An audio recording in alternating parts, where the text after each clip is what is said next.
حضرت آدم کی تخلیق کے وقت فرشتوں نے کہا کہ اللہ آپ انسان کو زمین پر خلیفہ مقرر فرما رہے ہیں جو زمین پر فساد پیدا کرے گا۔ سوال یہ کہ فرشتوں کے ذہن میں یہ بات کیسے آئی کہ انسان زمین پر فساد پیدا کرے گا جبکہ انسان کی ابھی تخلیق بھی نہیں ہوئی تھی؟ مجھے یاد پڑتا ہے میں نے اس کی وضاحت کی تھی اسی دوران میں جب چوتھا رکوع ہم پڑھ رہے تھے سورہ بقرہ کا، کہ اس کے دو احتمالات ہیں۔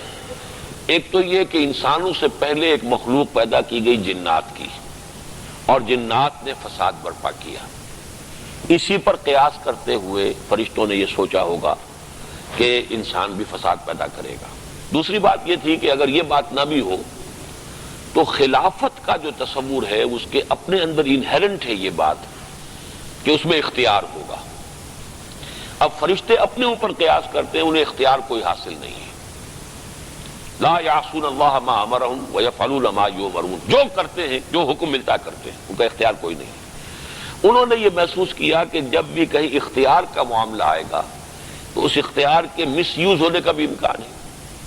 اختیار کی تو وہی بات میں جیسے کہ اس بات کے بارے میں عرض کر رہا تھا کہ دو احتمالات ہیں نا، جب اختیار ہے تو آپ اختیار غلط کام کو بھی کر سکتے ہیں، تو وہ غلط کام کے اختیار کے نتیجے میں فساد اور فتنہ رونما ہو جائے گا۔ یہ دوسری بنیاد ہو سکتی ہے ان کے قیاس کی۔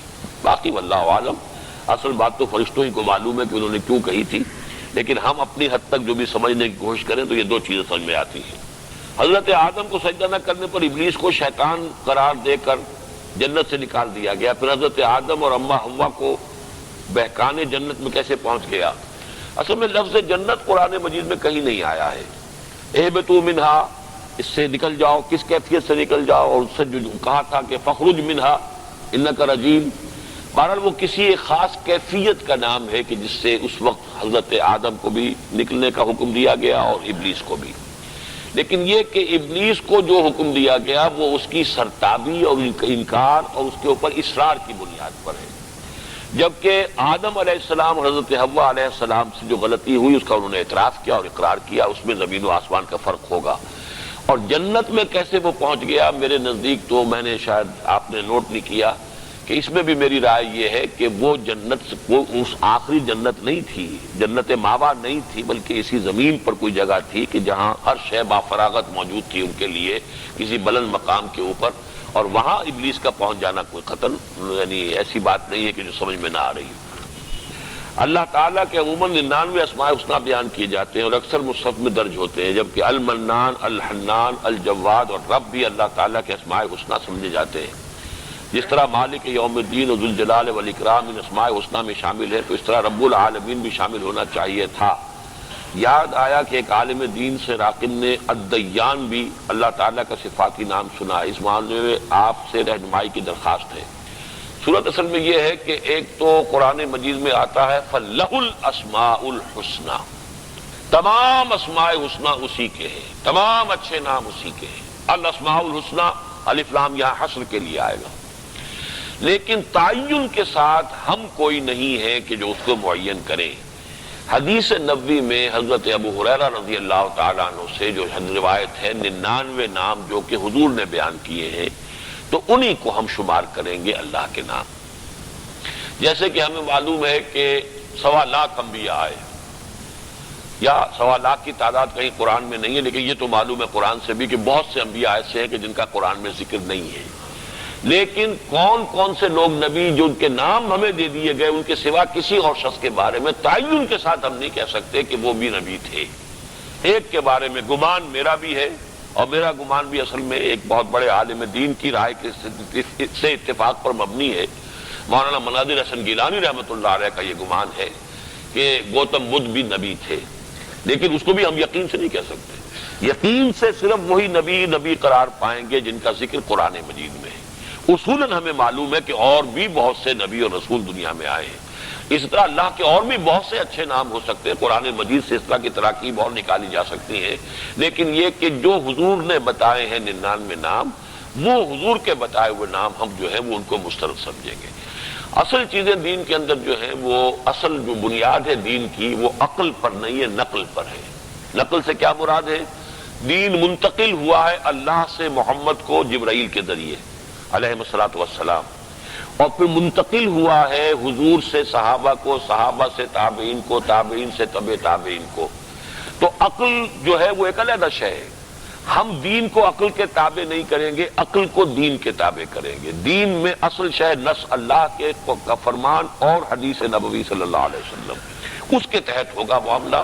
اور جیسا کہ میں نے آپ کو بتایا کہ بعض حروف مقطعات دو حرف ہیں اور آیت بن گئی، حامیم آیت بن گئی. لیکن یہ کہ تین بھی ہیں جو آیت نہیں بنے. اب کیوں نہیں بنے؟ وہ دو کیوں بن گئے، یہ تین کیوں نہیں بنے؟ الف لام را آیت نہیں ہے، حامیم آیت ہو گئی. حامیم عین سی قاف دو آیتیں ہو گئی، اور کاف ہا یا عین صاد یہ ایک آیت. کیوں؟ اس کیوں کا کوئی جواب میرے پاس نہیں ہے سوائے اس کے کہ یہ امور توقیفی ہیں، حضور کے بتانے پر دار و مدار ہے. اس میں کسی عقل کا، کسی منطق کا، کسی اور گرامر کا، کسی نحو کے اصول کا کوئی دخل نہیں ہے. تو یہ ہے معاملہ. اسماء اللہ تعالیٰ کے اسماء جو ہیں وہ تعین کے ساتھ وہی ہوں گے جو حضور نے بیان فرمائے. قرآن حکیم میں متعدد بار مختلف اسالیب سے یہ مضمون آیا ہے کہ هو الذی خلق السماوات والارض فی ستۃ ایام ثم استوى علی العرش. حدیث میں بھی ذکر ملتا ہے کہ میدان حشر میں 4 فرشتے اللہ تعالیٰ جل جلالہ کا عرش اپنے کاندھوں پر اٹھائے ہوئے حاضر ہوں گے. 8 ہیں، 4 نہیں. اور استوا سے کیا مراد ہے اس کی وضاحت درکار ہے. یہ تمام چیزیں میں نے عرض کیا تھا کہ آیات متشابہات کی نوعیت کی ہیں. ان میں مراد کی تلاش کرنا بھی در حقیقت ہم قرآن مجید کی گویا کے خلاف ورزی کر رہے ہیں. کسی وقت کوئی شے خود بخود واضح ہو جائے گی اگر سائنٹیفک اعتبار سے تو بات اور ہے، لیکن یہ آیات متشابہات کے بارے میں اب ہم کیا سمجھ سکتے ہیں سوائے اس کے جو قرآن نے کہا ہے کل من عند ربنا آمنا بہ کل من عند ربنا. یہ قرآن میں جو کچھ ہے وہ ہمارے رب کی طرف سے ہم ایمان لے آئے. وَيَحْمِلُ عَرْشَ رَبِّكَ فَوْقَهُمْ يَوْمَئِذٍ ثَمَانِيَةٌ. قرآن مجید میں سورہ حاقہ میں آیت آئی ہے کہ 8 فرشتے ہوں گے جو اس روز اپنے رب کے عرش کو اٹھائے ہوئے ہوں گے. بس ہم یہ یہاں پر اکتفا کریں گے. اب وہ ایک فرشتہ بھی کیسا ہوگا ہمیں کیا پتا. وہ ایک فرشتہ بھی کوئی 1 لاکھ انسانوں سے بڑی کوئی ہستی رکھنے والا کیا پتا ہمیں. لہذا بس صرف اس پر اجمال پر اکتفا کیجیے، اس سے آگے نہ جائیے. اسی طرح استوا جو ہے اب اس میں بھی جیسے عرش ہے، عرش کی کیا حقیقت ہے، کرسی ہے، کرسی کی کیا حقیقت ہے، یہ ہم نہیں سمجھ سکتے. جو محتاط راستہ ہے وہ یہ ہے کہ بس ان الفاظ کو استعمال کیجئے اور اس کی زیادہ کھود کرید میں نہ پڑیے. جب کبھی یہ پوچھا جاتا کہ اللہ کہاں ہے تو اکثر لوگ آسمان کی طرف انگلی اٹھا دیتے ہیں. تو کیا اللہ تعالیٰ جل و فوز ہونے کا مقام آسمان ہے؟ یہ تو اصل میں اس کو تو ویسے اگرچہ بعض روایات میں تو منع بھی کیا گیا ہے، لیکن یہ کہ ایک حبشی خاتون کوئی کنیز تھی اور اس سے جب پوچھا گیا اس نے کہا وہاں تو حضور نے کہا یہ ٹھیک کہہ رہی ہے. ہر ایک کی سطح کے مطابق بات ہوتی ہے. اس لیے ان معاملات کے اندر اب یہ کہ اللہ تعالیٰ ہر سمت سے ہر زمان سے مکان سے پاک ہے، مبرہ ہے، ایک آدمی کیسے امیجن کرے اس کو. یہ بڑے سے بڑے فلسفی کے لیے امیجن کرنا مشکل ہے. کجا یہ کہ ایک عام آدمی اس کو جو ہے اس کا تصور کرے. اب آسمان کیا ہمیں کچھ معلوم نہیں ہے، یہ آسمان ادھر ہے یا آسمان نیچے ہے. اس لیے کہ اس زمین کی دوسری طرف جو ہے اس وقت امریکہ جو ہے اس کا آسمان کہاں ہوگا؟ وہ تو نیچے ہوگا، ہمارے سے اوپر تو نہیں ہوگا. لیکن یہ کہ ان چیزوں کو جو عرف عام ہے اس کے اعتبار سے لیا جائے گا. اللہ تعالیٰ آسمان پر ہے، بس ٹھیک ہے. اللہ تعالیٰ جو ہے وہ 7ویں آسمان کے بھی اوپر پھر اس کا عرش ہے، اس عرش پر جو اس کی کرسی ہے اس کرسی پر وہ ہے. لیکن وہ ہر جگہ بھی موجود ہے اور خاص جگہ پر بھی ہے. یہ چیزیں بظاہر ایک دوسرے کی نقیض بھی کرتی ہیں، لیکن اللہ کی ذات کے بارے میں یہ ساری باتیں درست ہیں. ہر جگہ موجود ہے اور عرش پر بھی ہے. جیسا کہ سورہ صف میں ایک آیت مبارکہ کا ترجمہ کچھ اس طرح ہے کہ تم وہ بات کیوں کہتے ہو جو خود نہیں کرتے، اس کی مزید وضاحت کیجیے. میری اکثر تبلیغی بھائیوں سے ملاقات ہوتی ہے، وہ مجھے حدیث کا حوالہ دیتے ہیں کہ اگر خود پورے دین پر عمل پیرا نہ ہو پھر بھی دوسروں کو دعوت دو. واللہ عالم کیا یہ صحیح حدیث کا حوالہ دیتے ہیں؟ اگر درست ہے تو اس کی وضاحت کیجیے.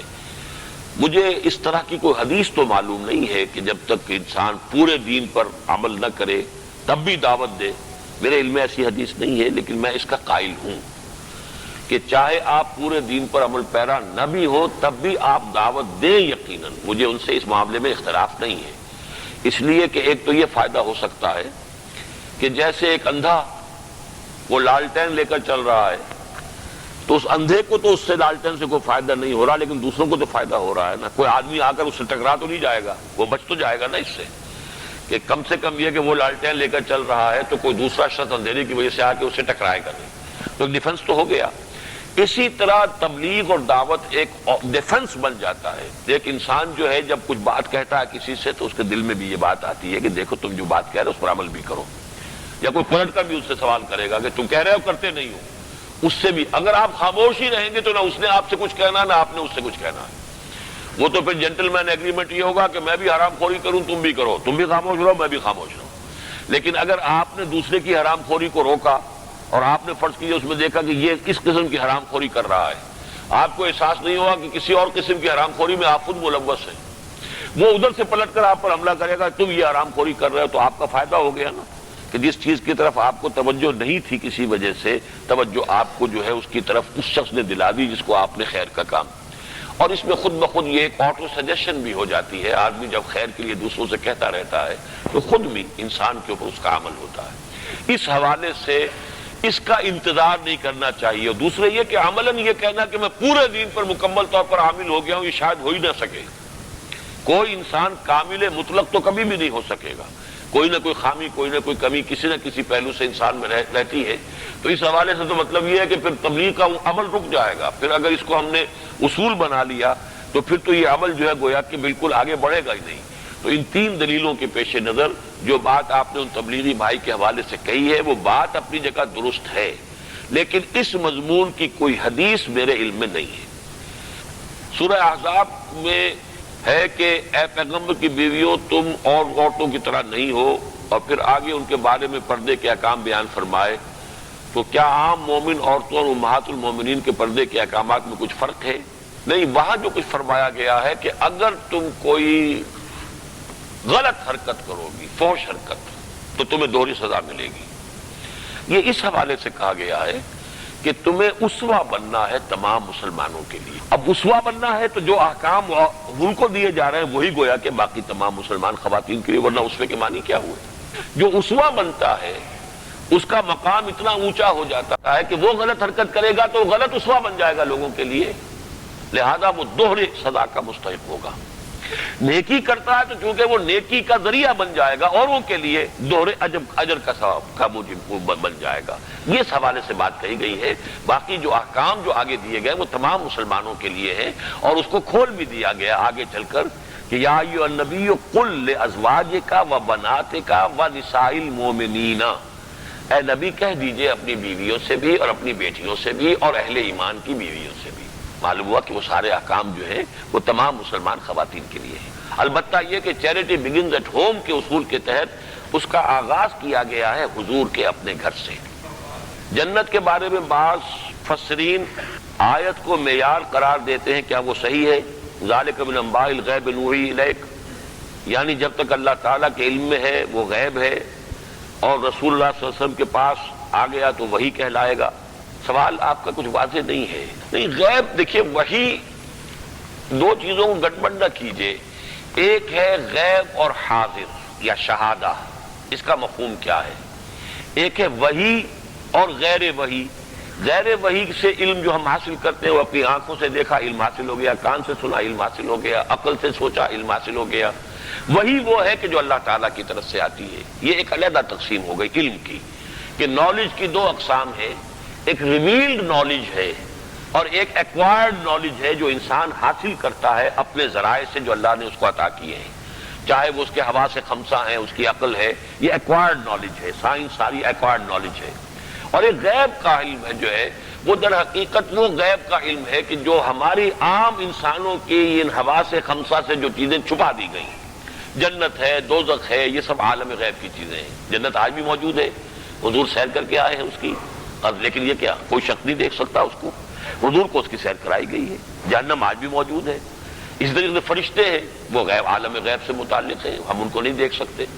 اس حوالے سے غیب کا اور علم ہوگا شہادہ کا, اور علم غیب وہی اللہ تعالیٰ جو اپنے انبیاء کو دے دیتا ہے. جتنا دیتا ہے یہ ہم نہیں جان سکتے, ہم نہیں ناپ سکتے, ہم نہیں تول سکتے, لیکن یقیناً اللہ تعالیٰ نے اس وحی کے علاوہ بھی انبیاء کو علم دیا ہے. وحی یہ جلی جو ہے وہ تو قرآن ہے, وحی یہ خفی جو ہے ہم مانتے ہیں اس کو کہ اللہ تعالیٰ کی طرف سے آتی ہے, لیکن جو حضور کو جنت میں سیر کرائی گئی اس کو کیا کہیں گے؟ وہی کہیں گے. شب معراج میں جو مشاہدات کرائے گئے کیا کہیں گے اس کو؟